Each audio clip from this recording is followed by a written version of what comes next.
समाचार अब तक, सत्य का साहस।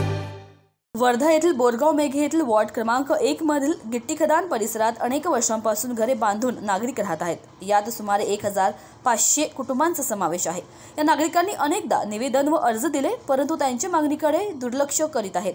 या नागरिकांना मूलभूत सोयी सुविधा उपलब्ध करून देण्यात आल्या नाहीत। या नागरिकांना स्थायी पट्टे द्या या मागणीसाठी महाराष्ट्र नवनिर्माण सेनेचे जिल्हाध्यक्ष शंकर पोटफोडे यांच्या नेतृत्वात भव्य मोर्चा जिल्हाधिकारी कार्यालयावर काढण्यात आला। आपल्या विविध मागण्यांचे निवेदन जिल्हाधिकारी वर्धा यांना देण्यात आले। मागण्या मान्य झाल्या नाही तर मनसे स्टाईलने आंदोलन करण्यात येईल असा इशारा मनसेचे जिल्हाध्यक्ष यांनी दिला आहे। अजून प्रशासनाने जमिनीचे पट्टे वाटप नाही केले।